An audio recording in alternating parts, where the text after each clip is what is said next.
My name is Richard Swan. I'm the Associate Director in the Center for Teaching and Learning at BYU. I graduated in 2008. I'm an IP&T alum.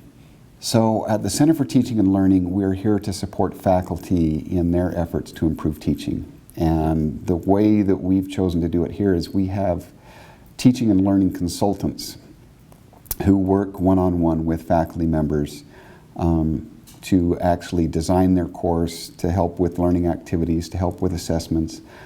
So before I was Associate Director, I was a teaching and learning consultant, and now I supervise the teaching and learning consultants.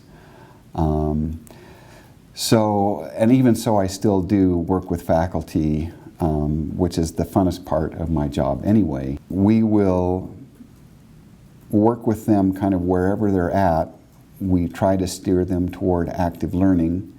In fact, we do that a lot more now than we used to, especially with learning outcomes being a focus of higher education. It really lends itself to saying if you're going to, be doing learning outcomes, you really need to kind of take it the whole 9 yards, and by focusing on student learning and not on teaching, right? And so that lends itself to more active learning strategies. We have a process that we've kind of developed here that's a little bit unique from what we've seen, and that is we work with faculty. The first thing we ask them to do is to create a course purpose. And even though a lot of syllabi have a section for a course purpose, usually that's some big rambling paragraph about everything we're going to cover in this course. And what we ask them to do is to define the course purpose like a good research question in one sentence, period, right? And that actually takes more work than you would think for them to even, they haven't really even thought about their course in those terms, about what it is, what am I trying to do in one brief, concise statement, what am I trying to accomplish?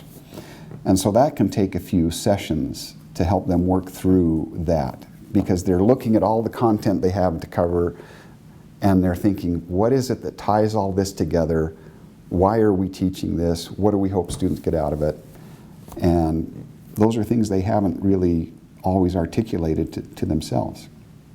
What's interesting is once they articulate that purpose, we find that all the other things we do are much easier to do because we always go back to that purpose and say, are we accomplishing that course purpose? Is this helping us get there, right?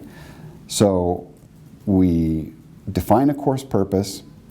The next thing we look at is, and this is kind of the backward design element, we look at, okay, with this purpose in mind, how would you know whether or not you achieved the goal, right? And how would you assess that, or what evidence would you gather to tell you, right? And so we work through that. What are the different ways that you would gather evidence for that course purpose? And then once you have those two, then you define your learning outcomes, because now you know what the target skills are that they need to be able to acquire, right? And so with those two pieces, we define learning outcomes.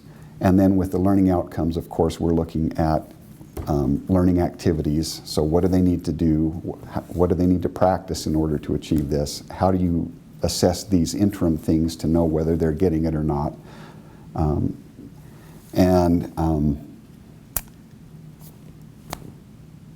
And then we start talking, after we've kind of completed all that and designed it out, then the next thing we want to try and follow up with is then evaluating how well this has worked in the class. What's the effect on student learning? One of the things that, probably one of the courses at least, that helped me most, especially in my current career, was the Learning Theories course. And so I use that all the time, because that is one of the areas, especially working with faculty, that they're not always really aware of how people learn. They know how they've been taught, they kind of know how they learned, and they kind of do what they've seen done, right? But that doesn't mean that they really understand what's going on in the student's mind. How do people learn? How can I, structure my material better to fit how people learn? A lot of the concepts, a lot of the ideas that I picked up in my classwork have been very helpful, but the internships, the actually working in the field while I was studying was equally, if not more, helpful. So I would encourage anybody to actually find a job in the field while they're studying, because it'll make their learning much more meaningful in the classroom as well.